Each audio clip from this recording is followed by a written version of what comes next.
할렐루야. 오늘은 악한 자를 대적하지 말고 사랑하라 라는 제목으로 함께 은혜를 나누도록 하겠습니다.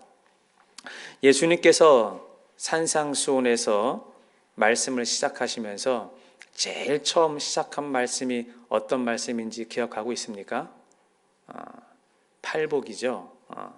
이 너무나 유명한 말씀이기 때문에 많은 사람들이 또 외우고 또 잘 아는 걸로 알고 있는데, 제가 다시 한번 읽어드릴 테니까 잘 들어보시기 바라겠습니다.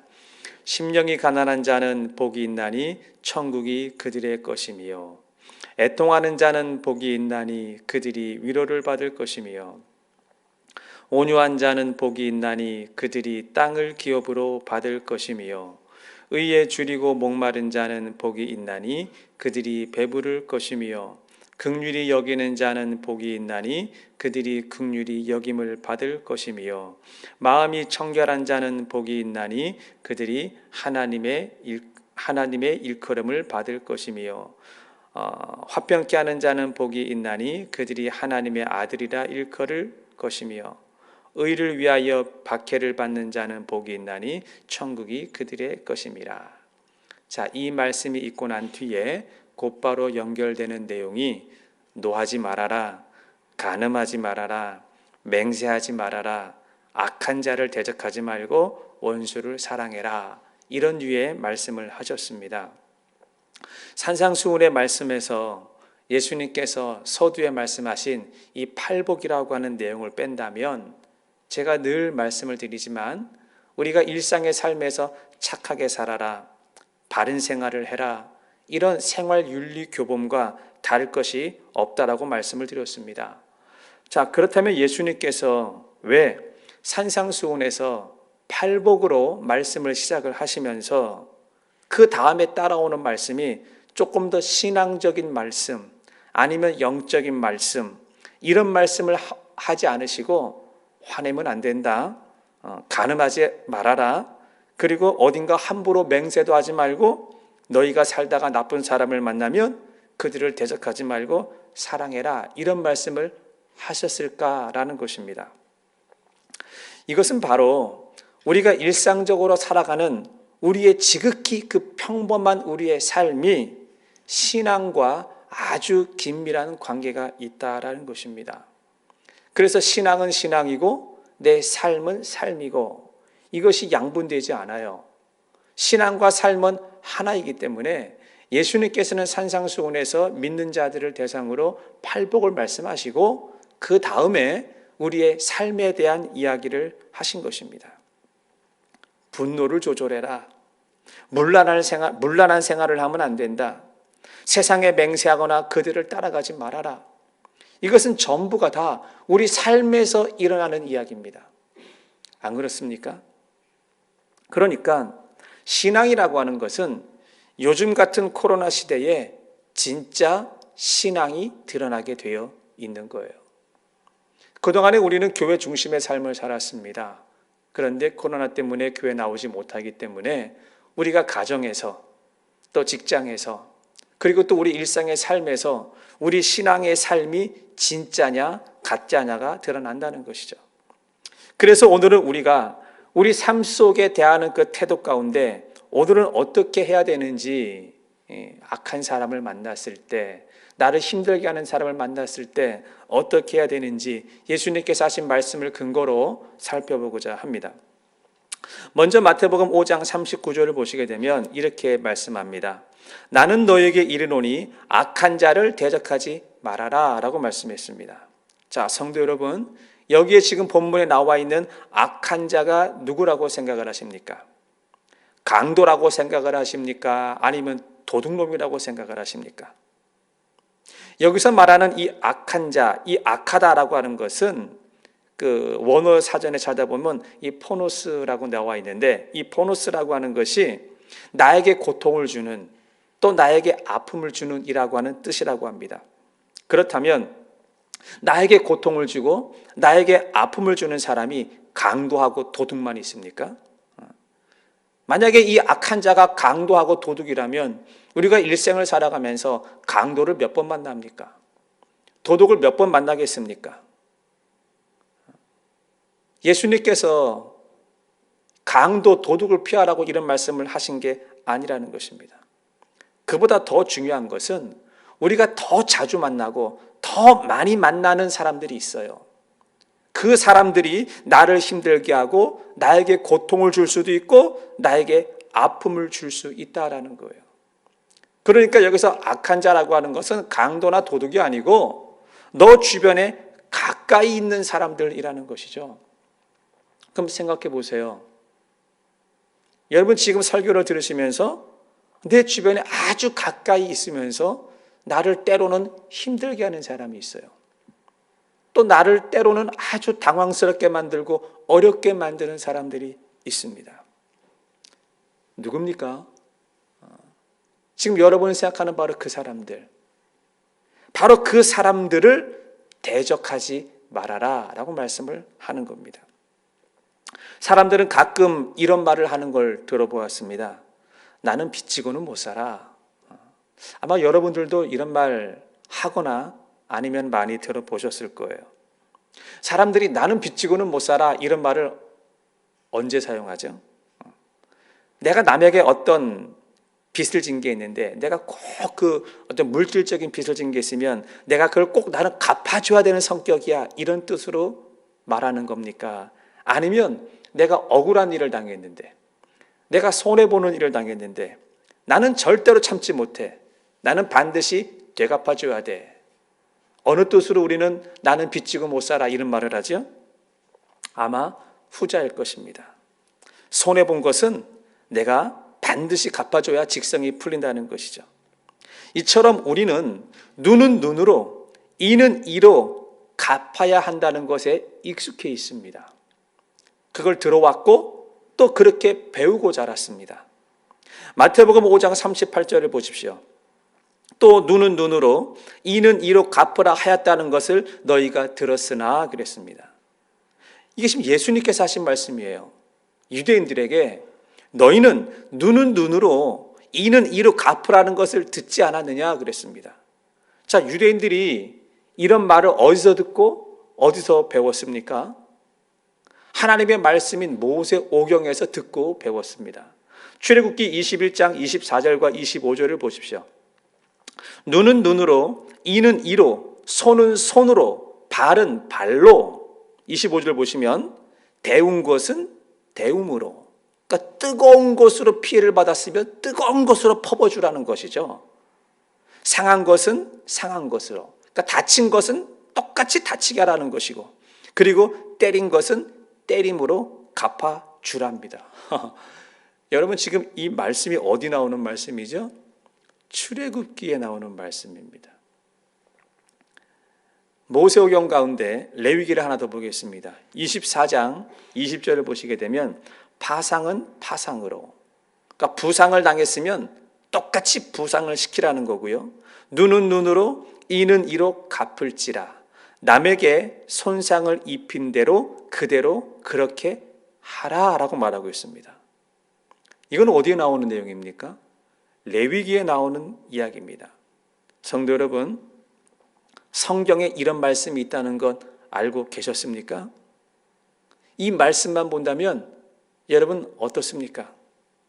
아마 솔직히 얘기해서 속이 시원하지 않습니까? 내가 교회 다닌다는 이유로 내가 예수 믿는다는 이유로 나는 계속 무엇인가 손해만 봐야 되고 내가 참고만 살아야 되는 줄 알았는데 오늘 모세오경에 보니까 갚아주랍니다. 여러분 혹시 떠오르는 사람이 있습니까? 내가 갚아주고 싶은 사람이 있냐라는 거예요. 신명기를 하나 더 보겠습니다. 신명기 19장 21절을 보시게 되면 내 눈이 긍휼히 여기지 말라. 생명은 생명으로, 눈에는 눈으로, 이에는 이로, 손에는 손으로, 발에는 발로니라. 갚아주라는 얘기죠. 아주 속이 시원합니다. 그러니까 모세오경에 의하면 눈은 눈으로 갚아주고 이는 이로 갚아주는 것은 잘못된 게 아니다라는 얘기죠. 그런데 예수님께서 오늘 산상수훈에서는 뭐라고 말씀하셨습니까? 오른뺨을 치거든 왼편도 돌려줘라. 속옷을 달라 하거든 겉옷까지 줘라. 누군가 너에게 억지로 오리를 가자고 하거든 너는 십리를 걸어가 줘라. 너에게 꾸고자 하는 자에게는 거절하지 말고 거저 주어라 그랬습니다. 그러니까 예수님의 가르침을 받은 사람들이 헷갈리기 시작을 하는 겁니다. 여러분들도 헷갈리지 않으십니까? 모세오경의 가르침하고 예수님의 가르침하고 완전히 정반대의 가르침이었습니다. 여러분들은 어느 게 맞다고 생각을 하십니까? 마태복음 5장 17절을 보시게 되면 예수님이 이렇게 말씀하시죠. 내가 율법이나 선지자를 폐하러 온 줄로 생각하지 말라. 폐하러 온 것이 아니요 완전하게 하려 함이로라 그랬습니다. 그러니까 예수님께서 내가 율법이나 선지자를 없애러 온 것이 아니다. 내가 모세오경의 말을 폐하러 오거나 없애러 온 것이 아니고 오히려 나는 모세오경이나 구약에 나와 있는 말씀을 더 완전하게 이루기 위해서 오셨다라고 말씀을 하셨다는 겁니다. 자, 그럼 한번 보십시다. 모세는 오경에서 왜 눈은 눈으로 갚아주고 이는 이로 갚아주라고 했을까요? 사실 모세가 말한 이 법을 동해보복법이라고 합니다. 여러분, 이 동해보복법이라고 하는 것은 성경에 나오지는 않습니다. 이 단어 자체는. 그러나 이 미닝은 성경에 가득 들어 있습니다. 이 동해보복법이 무슨 법이냐면 동, 이 같을 동자를 쓰고 있어요. 해, 피해를 입히는 것이죠. 똑같은 피해를 얻었으면 똑같이 되갚아 주라라고 하는 법이 동해보복법이었습니다. 자, 그러면 하나님께서는 왜 구약에서는 눈은 눈으로 이는 이로 받은 대로 갚아주라고 하는 법을 만들었느냐라는 겁니다. 그것은요, 지나친 보복을 방지하기 위해서 하나님께서 이런 말씀을 하신 거예요. 사람은 누구나 억울한 일을 당하게 되면 가만히 있지 않습니다. 그 대상이 아주 가까운 사람이라도 가만히 있지 않아요. 즉시 되갚아주고 싶거나 아니면 무엇인가 피해를 입히고 싶은 마음이 사람의 본성 가운데 있습니다. 그러니 그 대상이 아예 모르는 남이라고 생각을 한다면 어떡하겠습니까? 우리가 한 대 맞으면 가만히 참고 있습니까? 나는 2대를 때리거나 3대를 때려야 직성이 풀리지 않습니까? 야곱의 아들들이 그러지 않았습니까? 여동생 디나가 세겜 땅에서 집에 있지 동네 마실을 나갔어요. 여기저기 돌아다니다가 세겜 땅의 추장의 아들의 눈에 그만 띄고 말았어요. 그리고 세겜 땅의 추장의 아들이 한눈에 반해버린 거예요. 그리고는 강제로 성추행을 해버리고 말았습니다. 자, 그러자 이 소식을 들은 디나의 오빠들이 어떻게 하던가요? 찾아갑니다, 세겜 땅으로. 그리고는 할례를 받는 조건으로 내 여동생과 결혼을 시켜주겠다고 약속을 합니다. 그리고 세겜 땅에 있는 모든 남자들을 다 할례를 받게 하고 난 뒤에 어떻게 했죠? 다 죽였습니다. 사람은 무엇인가 한번 내가 손해를 보고 내가 피해를 보면 절대로 참지 않습니다. 그 이상으로 더 되갚아주고 싶은 것이 사람의 본성이에요. 그러니까 우리는 한 대 맞았다고 해서 내가 한 대 때리는 것으로 사람은 가만히 있지 않아요. 나는 한 대 맞았으면, 내가 무슨 한 소리를 들었으면 그 소리를 들은 것 가지고 나는 몇 배 더 이야기를 해야 사람은 직성이 풀리게 되어 있는 겁니다. 그래서 하나님께서는 인간의 죄성이 얼마나 무섭고 잔인한지 알기 때문에 이 지나친 보복을 방지하기 위해서 눈은 눈으로만 갚아줘야 되고 이는 이로만 갚아줘야 한다는 것입니다. 그래서 눈은 눈으로 이는 이로, 이 말은 사실 눈은 눈으로만이라고 말을 해야 돼요. 그리고 이는 이로만이라고 해야 의미 전달이 더 잘 되는 것입니다. 그리고 하나님이 구약시대에 왜 동해보복법을 또 허락을 하셨냐면 이 사적인 개인적인 감정을 가지고 보복을 금지하기 위해서 이 법을 허락하신 것입니다. 여러분, 눈은 눈으로 이는 이로 갚아주라는 것은 이 개인에게 주신 법이 아닙니다. 이스라엘 공동체 전체에게 어떤 사회 질서를 지키기 위해서 하나님께서는 이 법을 허락하신 것입니다. 그래서 눈은 눈으로 이는 이로 갚는 것은 개인의 감정대로 복수하라는 법이 아니에요. 내가 어떤 피해를 받았으면 반드시 그 재판관이 개입이 돼야 돼요. 그래서 그 재판관의 공정한 판결 아래서 그 법을 시행을 하라는 것입니다. 그러니까 이 법이 없으면 사회 질서가 유지되지 않는 것이죠.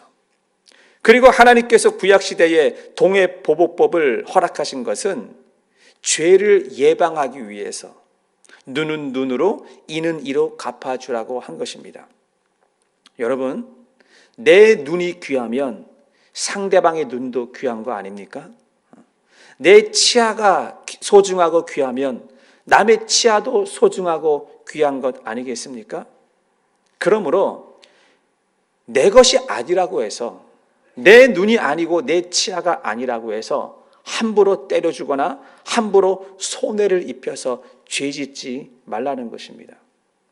그래서 모세오경에서는 눈은 눈으로 이는 이로 갚아주라고 했던 것입니다. 그러니까 너희들은 손해보지 말고 받은 대로 무조건 다 갚아줘라, 이렇게 해석을 해서는 안 된다라는 것이죠. 그렇다면 눈은 눈으로 이는 이로 갚아주라는 진짜 의미는 무엇일까요? 우리 주변에 나를 힘들게 하고 어렵게 하는 사람들이 있지만 그들을 사랑하라라는 의미가 담겨 있는 것입니다. 그런데 하나님의 말씀인 모세오경이 시간이 지나면서 그 의미가 변질되기 시작했습니다. 유대 당시 하나님의 말씀을 다루었던 사람들, 서기관이나 바리새인들은 하나님의 마음은 온데간데 없고 이 율법의 외부 규정에만 강조를 하기 시작을 했습니다. 그러다 보니까 형식주의에 빠지게 된 것입니다. 그래서 예수님께서 산상수훈에서 율법을 폐하러 온 것이 아니라 내가 율법을 완전하게 하러 왔다. 다시 말하면 내가 이 율법을 다시 해석해 주겠다라고 말씀을 하신 것입니다. 그래서 모세오경을 마음에도 없이 형식적으로만 대하지 말고 진심으로, 마음의 중심으로 대하라라는 것입니다. 그래서 오늘 예수님께서는 산상수훈에서 하신 말씀, 악한 자를 만나거든, 나를 힘들게 하는 자를 만나거든 그들을 대적하지 말고 그들을 사랑해 주어라 라고 말씀을 하신 것입니다. 오른뺨을 맞거든 왼쪽도 돌려대라는 말, 여러분 이대로 하면, 이걸 문자 그대로 하게 되면 어떤 일이 벌어질까요? 맞은 사람이 더 때려봐, 더 때려봐 하고 덤벼든다면 어떤 일이 벌어질까요? 때리는 사람이 더 화가 나죠. 맞은 사람은 더 화가 나고. 그러면 둘 다 어떻게 되겠어요? 둘 다 감정에 지나쳐서 이 독을 품게 되어 있어요. 그러면 아예 안 보는 거죠. 아니면 살인이 일어나든지. 동서고금을 막론하고 사람이 뺨을 맞았다고 한번 생각을 해보십시오. 굉장히 수치스럽고 굉장히 자존심이 상하는 일입니다. 정상적인 사람이라면 누군가에게 뺨을 맞고 가만히 있겠습니까? 덤벼들죠. 아니면 뭔 일이 나겠죠. 그것이 복수예요. 여러분, 복수는 분노 조절 장애를 가지고 오는 것입니다. 복수를 하게 되고 분노 조절 장애를 가져오게 되면 반드시 더 큰 것을 잃어버리게 되어 있습니다. 에베소서 4장 26절과 27절에 분을 내어도 죄를 짓지 말며 해가 지도록 분을 품지 말고 마귀로 틈을 타지 못하게 하라 그랬습니다. 분이 나는데 어떻게 참으라는 것입니까? 그런데 성경은 참으랍니다. 왜요? 27절을 보세요. 마귀로 틈을 타지 못하게 하라. 이게 분이 날 때 참아야 되는 이유인 것입니다. 여러분, 우리가 이 분을 냈을 때 똑같이 되갚아 주는 것, 그거는 내가 마귀에게 틈을 열어주는 거예요. 분이 안 날 수는 없죠. 어떻게 분이 안 납니까? 그런데 분이 난다고 해서 그 분을 내가 품고 그 품은 것을 계속 가지고 내가 내 마음에 두고 있다고 한번 생각을 해보세요. 이건 제 말이 아니고 하나님의 말씀대로 해석을 한다고 한다면 본인은 아니라고 할 겁니다. 그런데 하나님은 이렇게 말씀을 하세요. 너는 지금 그 한 가지 사건, 그 분을 품은 것 때문에 마귀에게 너의 마음을 열어주고 있는 거야. 하나님이 이렇게 말씀을 하시는 것이죠. 그러면 어떻게 되는 걸까요? 마귀가 내 마음을 이끌어가게 되어 있습니다. 더 큰 걸 잃어버리게 되어 있습니다. 분을 참지 못하고 마귀에게 틈을 열어주게 되면 큰 걸 잃어버려요. 여러분, 뭐가 크다고 생각하세요?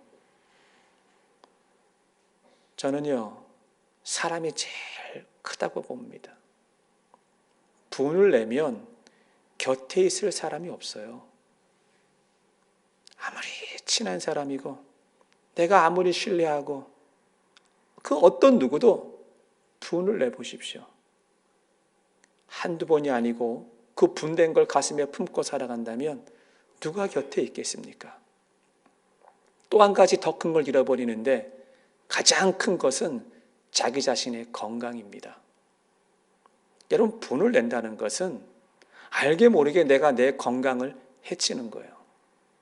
그래서 우리가 분을 안 낼 수 없다는 것 하나님이 알고 있어요. 알고 있으면서도 에베소서 4장에 이렇게 말씀하십니다. 분을 내어도 죄를 짓지 말며 해가 지도록 품지 말아라.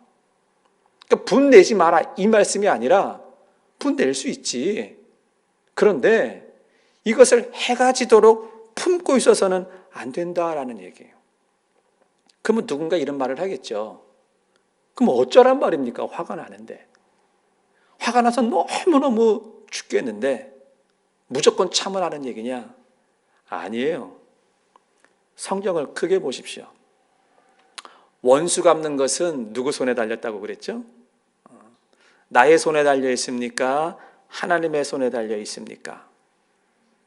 하나님의 손에 달려 있죠. 그걸 알고 하나님의 손에 맡기는 것, 그게 믿음이에요. 믿음이 어디서 나타나겠습니까? 내 삶 속에서 원수 똑같이 갚아주고 똑같이 화를 내고 우리의 믿음이 어디서 나오냐는 거예요. 그러니까 예수님께서 산상수훈에서 팔복을 말씀하시고 난 뒤에 영적인 이야기, 신앙적인 이야기를 한 것이 아니라 우리의 라이프, 우리의 삶에 대해서 말씀한 거예요. 너희는 분내면 안 돼. 너희는 간음하면 안 돼.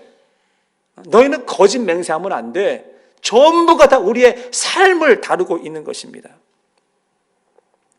두 번째는 속옷을 달라는 자에게는 겉옷까지 주라 그랬습니다. 여러분, 팔레스타인 지역은 사막 지역입니다. 이런 지역에서 사는 사람들에게 있어서 이 겉옷은 굉장히 중요한 겁니다. 비싸기도 하지만 생명을 지켜주는 것과 똑같습니다. 왜냐하면 이 사막 지역은 일교차가 심하지 않습니까?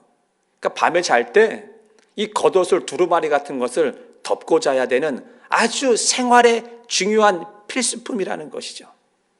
그러니까 유대인들에게 있어서 겉옷은 저당 잡힐 수도 없는 물건인 거예요. 그런데 누군가 값도 얼마 나가지 않는 속옷을 달라고 한다면 예수님께서 뭐라고 말씀하셨어요? 겉옷까지 주라는 거예요. 겉옷까지. 여기에 담겨있는 하나님의 메시지가 뭡니까? 진짜 겉옷을 주라는 얘기입니까? 아니에요. 무슨 의미입니까?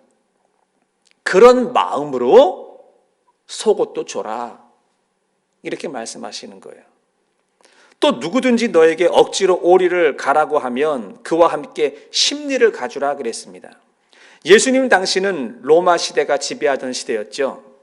로마 법에 의하면 그 백성 징발 제도라고 하는 것이 있습니다. 이게 뭐냐면 왕이 어떤 조서를 내려요. 왕이 어떤 행정명령을 내려요. 그러면 이 조서와 행정명령을 전국에 전달을 해야 될 거 아니겠습니까?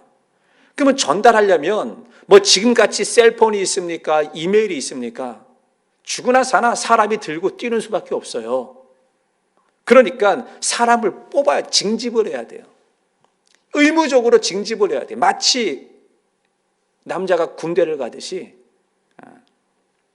그러니까 내가 그 징집제도에 뽑혀서 내가 오리를 가야 되는 명령을 받았다라고 한다면 불평불만하지 말고 너그럽게 심리를 가주는 마음으로 가라라는 것이죠. 다시 말하면 억지로 하지 말고 마음에 우러나서 하라는 것입니다. 그러니까 예수님께서 눈은 눈으로 이는 이로 갚으라고 하는 말씀은 하나님의 말씀, 이 율법을 지킬 때 우리가 신앙생활을 할 때 형식적인 신앙생활을 하지 말라는 거예요.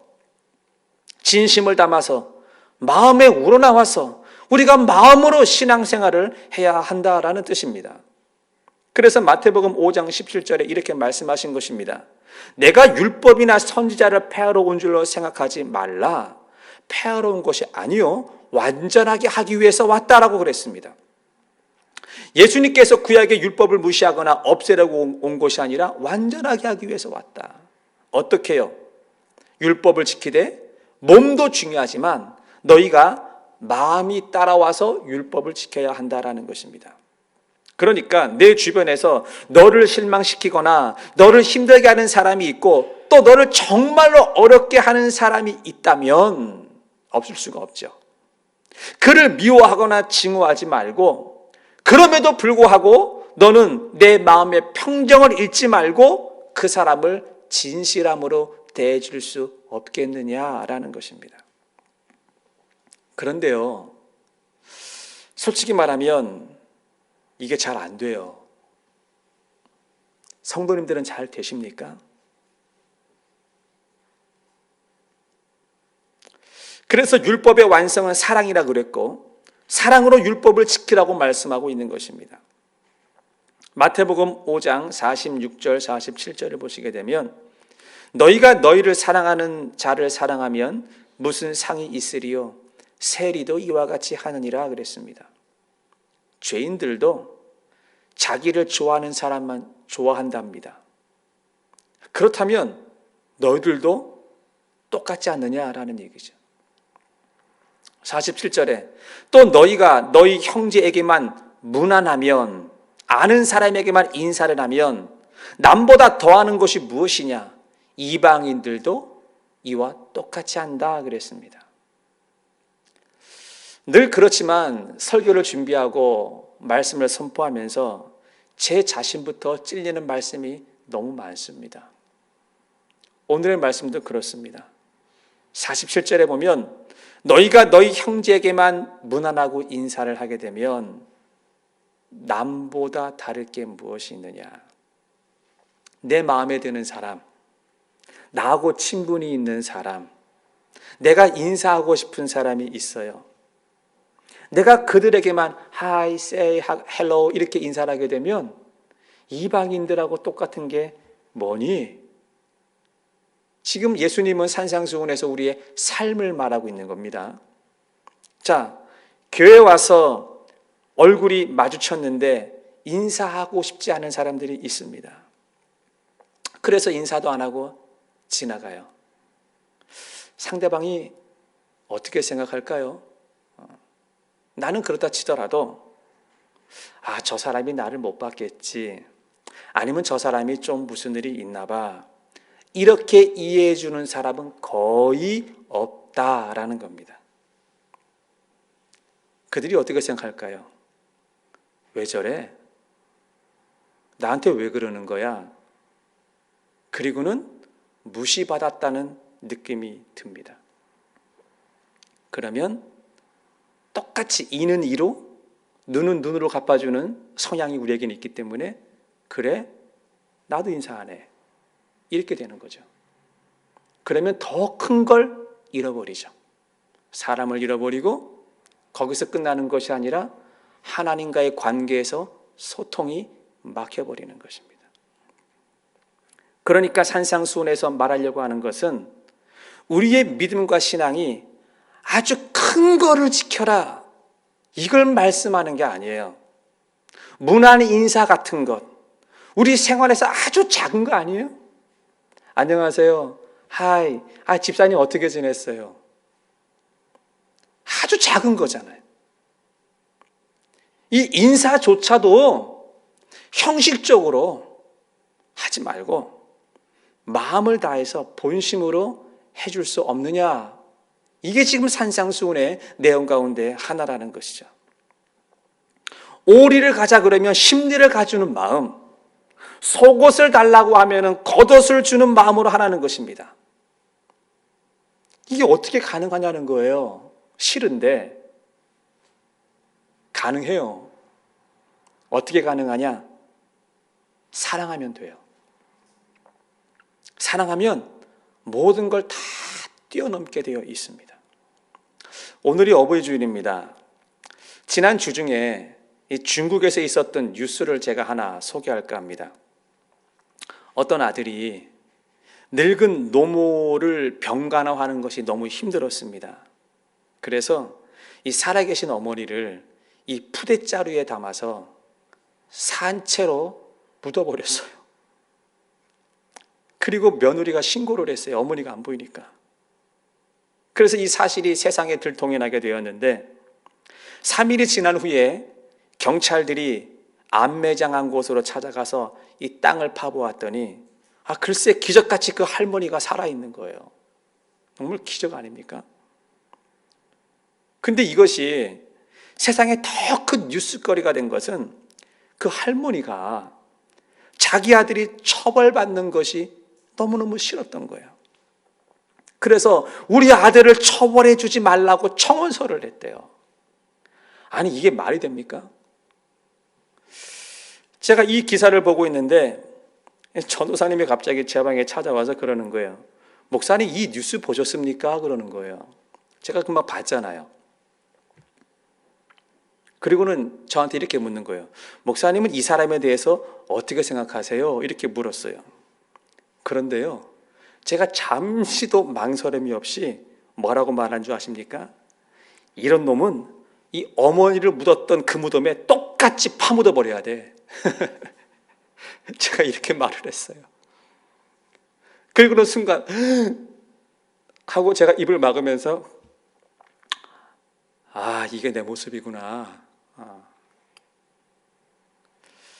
내 마음에 이런 마음이 있다라는 거죠. 눈은 눈으로 갚아줘야 되고 이는 이로 갚아줘야 되는 것. 사랑이 없으니까 그런 거예요. 그런데 아마도 제가 그 사람이 누군지는 모르지만 그 사람의 영혼을 생각을 했다면 제가 좀 바뀌었을 것 같아요. 제가 좀 정신을 차리고 내가 그 사람의 영혼을 생각했다면 내가 어떤 마음이었을까? 하나님, 그 영혼을 불쌍히 여겨주셔서 회개할 기회를 주시고 정신 좀 차리게 도와주세요. 늙으신 노모가 살면 얼마나 더 산다고 효도할 수 있는 기회를 주시고 남은 여생 후회하지 않도록 도와주십시오. 그리고 누군지 모르지만 예수 믿고 구원받아서 새 사람 되게 해주세요 라고 했을 겁니다. 사랑하면 모든 걸 덮을 수가 있습니다. 사랑하면 억울한 것도 덮을 수 있고, 사랑하면 힘든 것도 덮을 수 있고, 사랑하면 원하고 분통하고 이해가 안 되는 일조차도 사랑하면 덮을 수 있습니다. 그리고 사랑하면 그 덮는 모든 것이 스트레스가 되지 않습니다. 그래서 우리는 사람을 외모로 보는 것이 아니라 그 사람의 영혼을 바라봐야 하는 겁니다.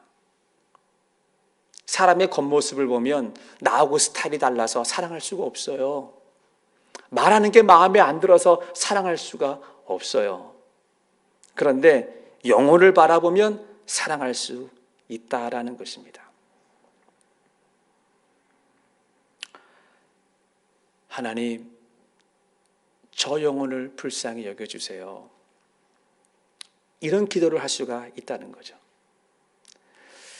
마태복음 5장 44절을 보십시오. 나는 너희에게 이르노니 너희 원수를 사랑하며 너희를 핍박하는 자를 위하여 기도하라 그랬어요. 너희 원수가 누굽니까? 도둑이나 강도 아닙니다. 너희 원수는요, 여기서 말하는 원수의 뜻은 나를 힘들게 하는 사람, 나의 마음을 아프게 하는 사람. 자, 이 사람들이 멀리 있다 그랬습니까? 아니요. 멀리 있는 사람은 안 보면 돼요. 그런데 정말 나를 힘들게 하고 나를 아프게 하는 사람은 가까이 있는 사람이에요. 너희 원수를 사랑하며, 사랑하래요. 무슨 사랑이요? 아가페적인 사랑을 하라는 거죠. 에로스의 사랑이나 필레의 사랑이 아닌 그 사람의 영혼을 바라보고 사랑하는 건 그게 바로 아가페의 사랑이에요. 그러면 자연스럽게 기도가 따라 나와요. 나를 힘들게 하고 말에 가시가 있고 좀 나를 어렵게 해도 그 사람의 영혼을 바라보는 것이 아가페적인 관점이기 때문에 하나님 저 영혼을 지켜주세요. 이런 마음을 갖게 되는 것이고 그 마음을 갖는 그 마음 자체가 기도다라는 것입니다. 저는 결론적으로 오늘 마태복음 5장 45절을 여러분들과 함께 같이 읽어보고자 합니다. 자막을 올려주세요. 마태복음 5장 45절. 우리 집에 계시지만 같이 한번 읽도록 하겠습니다. 시작. 이와 같이 한즉 하늘에 계신 너희 아버지의 아들이 되리니 이는 하나님이 그를 악인과 선인에게 비추게 하시며 비를 의로운 자와 불의한 자에게 내리우심이니라. 아멘. 이와 같이 한즉 사랑할 수 없는 사람이 있지요. 나를 힘들게 하는 사람이 있지요. 악인이 있지요. 원수가 있지요. 그러나 이와 같이 한즉 사랑할 수 없는 사람을 사랑하고 나를 힘들게 하고 어렵게 하는 사람을 사랑하면 너희가 하늘에 계신 아버지의 아들이 너희의 아버지의 아들이라 일컬음을 받을 것이라는 얘기예요. 다시 말하면 성도라 일컬음을 받을 것이라는 것입니다. 우리가 세상에 살아가면서 이게 하나님 앞에 인정받는 거예요. 세상 사람들에게 저분은 교회 다니는 분이야. 그건 중요하지 않아요. 하나님 앞에 내가 성도로서 인정을 받는 방법이라는 것이죠. 그리고 우리가 악한 자를 만나도 똑같이 원수를 갚지 말고 그 사람을 사랑해야 될 이유가 한 가지 더 있는데 45절 하반절에 이렇게 말합니다. 이는 하나님이 그 해를 악인과 선인에게 비추게 하시며 비를 의로운 자와 불의한 자에게 내리우심이니라 그랬습니다. 하나님의 사랑의 햇빛은요, 나에게만 비친다고 생각하면 안 됩니다. 하나님의 사랑의 햇빛은 악인과 선인에게 똑같이 비춰지는 거예요. 하나님의 은혜의 담비는요, 의로운 자나 불의한 자에게도 똑같이 내리고 있는 거예요. 그래서 나 혼자만 의인이야. 하나님은 나만 사랑해. 하나님은 나는 용서해 주셔. 우리는 이런 생각에서 벗어나야 된다는 것이죠. 이웃을 사랑하고 특별히 그 영혼을 사랑하는 것이 예수님을 사랑한다는 것을 아셔야 됩니다. 우리가 코로나로 힘든 이 시기에 우리가 서로 정말로 사랑이 필요한 시기고 사랑하며 살아야 될 시기라는 거예요. 아멘. 우리 사랑하는 성도님들, 말로만의 사랑이 아니라 정말 오늘 말씀처럼 내 마음을 다해서 내가 진심으로 내 삶의 가장 작은 부분에서부터 사람을 사랑하고 살아가는 저 그리고 여러분 되시기를 주님의 이름으로 축원을 드립니다. 오늘 설교를 마무리하면서 오늘도 여러분들과 함께 부르고 싶은 찬양이 있습니다. 천사의 말을 하는 사람도 사랑이 없으면 소용이 없고 라고 하는 찬양인데 우리 찬양 같이 한번 부르도록 하겠습니다. 자막 올려드리겠습니다. 천사의 말을 천사의 말을 하는 사람도 사랑 없으면 소용이 없고 심오한 진리 깨달은 자도 울리는 징과 같네.